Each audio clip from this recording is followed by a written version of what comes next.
बिस्मिल्लाहिर्रहमानिर्रहीम। अस्सलाम वालेकुम एवरीवन। तो कैसे हैं आप सब? अल्लाह पाक आप सबको अपने हिफ्ज़ो मान में रखे।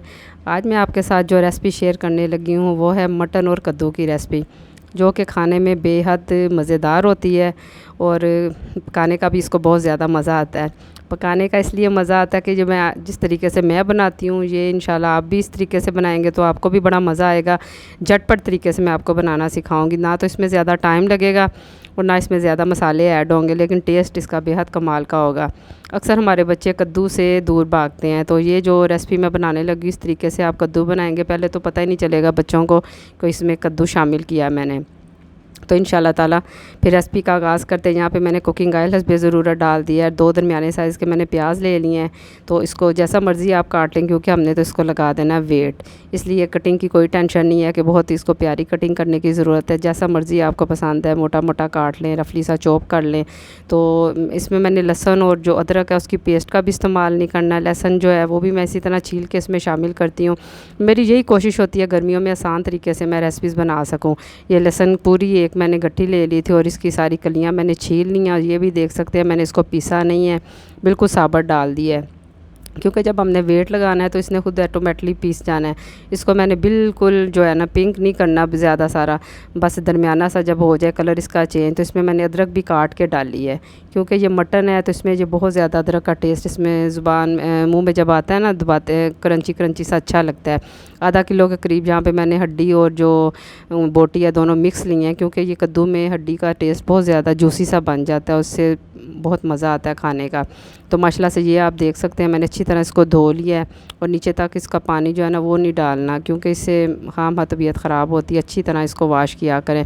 मैंने इसको काफ़ी दफ़ा पानी से निकाल लिया, अच्छी तरह इसको पहले साफ़ किया था मैंने, फिर अच्छी तरह पानी से निकाल दिया है। तो अच्छी तरह इसको भी हम भून लेंगे। अच्छा, पहले तरीके से जैसे हम बनाते होते थे, प्याज डाल दिया साथ ही सारा कुछ इकट्ठा, तरीका वो भी बिल्कुल ठीक है, लेकिन उससे पता क्या होता है, अक्सर बहनों के कुकर फट जाते हैं। ये गलती ना किया करें। इससे 2 फ़ायदे होते हैं। इससे तो हमारा कुकर फटने की भी टेंशन ख़त्म हो जाती है इस तरीके से, और ये गोश्त का कच्चापन भी ख़त्म हो जाता है, बहुत ज़्यादा प्यारा टेस्ट बन जाता है। अगर आप सारी चीज़ें इकट्ठे डाल के ऊपर चढ़ा देंगे ना, उससे अक्सर कुकर फट जाते हैं, क्योंकि वो जब पानी बॉयल करता है, गोश्त उबलने पे आता है, तो वो सुराख बंद हो जाता है और अक्सर हमारी बहनों को नुकसान उठाना पड़ता है। तो ये जो मैंने टमाटर लिए हैं, यहाँ पे 2 बड़े साइज़ के मैंने टमाटर ले लिए, इनको रफली सा चॉप कर लिए। जब गोश्त की बुनाई अच्छी तरह हो जाए तो फिर आपने ये टमाटर के साथ ही कुछ मसाले ऐड कर देने। मसाले भी बिल्कुल आसान से हैं, वही जो किचन में मौजूद है। नमक, मिर्च, हल्दी और गरम मसाला और मिक्स मसाला पाउडर। इसमें कोई मैंने ख़ास मसाले नहीं डाले हैं, कोई तिक्का मसाला नहीं डाला, कोई कौरमा मसाला नहीं डाला, क्योंकि ये मटन है, मटन का अपना भी बहुत ज़्यादा टेस्ट होता है।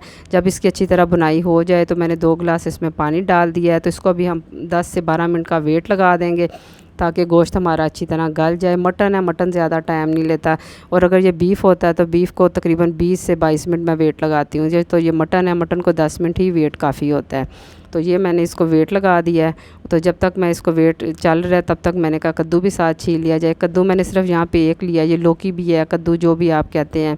तो इसको आपने जिस तरह भी काटना, मैं इसको बारीक इसलिए काटती हूँ कि मेरे बेटे को भी कद्दू बिल्कुल नहीं पसंद है, वो भी जब भी कद्दू का नाम लो तो चिढ़ सा जाता है। तो मैंने बोला कि इस तरीके से कद्दू बनाया जाए तो कि उसको पता भी ना चले। तो अभी मैंने कुकर खोला, इसमें थोड़ा सा पानी है, पानी को अच्छी तरह बिल्कुल खुश्क कर लेना है। जैसे ही पानी हमारा खुश्क हो जाएगा तो फिर इसमें हम कद्दू डाल देंगे। पानी अच्छी तरह खुश्क होना चाहिए। अगर ये वेट इतनी अच्छी तरह लगाया है, हड्डी वगैरह कोई आए तो उसको ज़रूर निकाल दिया करें, क्योंकि अगर मुंह में आ जाए तो ये फिर हाँ नुकसान होता है। देखिए माशाल्लाह से बुनाई इतनी अच्छी हो चुकी है कि गोश्त ने ऑयल छोड़ दिया है। अब इसमें कद्दू डाल देंगे और इसको 2 से 3 मिनट अच्छी तरह इसकी भी बुनाई कर लेनी है, ताकि इसमें जो कद्दू की अपनी स्मेल है वो ख़त्म हो जाए, इसमें मसालों की खुशबू इसमें रच बस सी जाए। और ये कितने आसान तरीके से है, कोई इसमें मुश्किल नहीं है। कुकर में बनाया है और मैं अक्सर खाने कुकर में ही बनाती हूँ, क्योंकि कुकर में मुझे बनाना बहुत आसान लगता है, जितनी क़यामत की गर्मी पड़ रही है। और किचन में जितना कम टाइम गुजरे उतना ही बेहतर होता है। इसकी जब अच्छी तरह बुनाई हो जाए तो इसको मैं फिर वेट लगाऊंगी, इसलिए कि मैंने कद्दू बिल्कुल नहीं दिखाना चाहती हूँ। इस तरह आप भी ये रेसिपी जब बनाएंगे तो आपके बच्चों को बिल्कुल नहीं पता चलेगा कि आपने कद्दू गोश्त बनाया है। तो बच्चों को ग़िज़ाइयत भी मिल जाएगी। मटन में तो वैसे ही बहुत ज़्यादा ग़िज़ाइयत है, लेकिन बच्चों को सब्ज़ियाँ भी खिलानी चाहिए। बच्चे हमारे सब्ज़ी इतनी आसानी से खाते नहीं हैं, जब उनको अच्छे तरीके से हम बना के खिलाएँगे इंशाल्लाह वो ज़रूर खाएँगे। और आपके बच्चे यही समझेंगे कि आज मामा ने सिर्फ मटन ही बनाया है, जबकि इसमें कद्दू भी ऐड है। आपको बिल्कुल नहीं पता चलना, आपके बच्चों को आपको इतने अच्छे तरीके से इसको गला देना है। इसीलिए मैंने इसकी बारीक बारीक सी कटिंग कर ली थी, ताकि बच्चों को बिल्कुल समझ ना आ सके कि हमने इसमें कद्दू डाला है। तो इसको अभी थोड़ा सा भून लेते हैं और इसमें तकरीबन आधा गिलास के करीब मैं पानी डाल दूँगी। और जनाब, आप अगर चैनल पे नए आए हैं तो प्लीज़ चैनल को सब्सक्राइब ज़रूर कीजिएगा। अगर मेरी आज की वीडियो आपको अच्छी लगे फिर इसको लाइक कीजिएगा, शेयर कीजिएगा अपने अजीज़ों में, दोस्तों में। आधा गिलास के करीब यहाँ पे मैं पानी डाल रही हूँ, जो कि ये वेट डालने के साथ ही बिल्कुल खुश्क भी हो जाएगा ये, और इसके साथ ये कद्दू हमारा अच्छी तरह गल भी जाएगा। कद्दू इतना बारीक कटा हुआ है कि इसने बस चक चक की आवाज़ ही, जैसे जैसे वेट हिलता है ना, एक सीटी की आवाज़ आती है, तो उसके साथ ही ये कद्दू भी इंशाल्लाह गल जाएगा। इसको 3 मिनट लगे हैं तकरीबन ना। जैसे ही मैं इसको आवाज़ आती है हिलने की, उसके बाद मैं 2 से 3 मिनट देखती हूँ। और इसको मैंने कुकर से पतीली में शिफ्ट कर दिया। देख सकते हैं माशाल्लाह से गोश्त ने और कद्दू ने कितना अच्छा ऑयल छोड़ दिया, और बिल्कुल भुना हुआ सा सालन बिल्कुल तैयार है। इसकी आप फाइनल लुक देख सकते हैं, माशाल्लाह से कितनी ज़बरदस्त है। आपके बच्चों को यकीनन बिल्कुल नहीं आज समझ आएगी कि आपने क्या बनाया। उनको यही लगेगा कि आप मामा सिर्फ़ हमें मटन ही खिला रही हैं।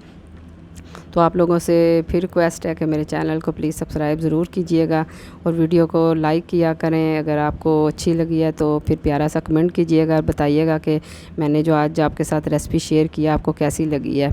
तो इंशाल्लाह ताला फिर अगली रेसिपी में आपसे मुलाकात होगी। दुआ में मुझे याद रखा करें, और कहाँ कहाँ से आप मेरी वीडियो वॉच करते हैं मुझे ज़रूर बताया करें। इंशाल्लाह फिर इससे भी अच्छी रेसिपी में आपसे मुलाकात होगी। अल्लाह हाफिज़।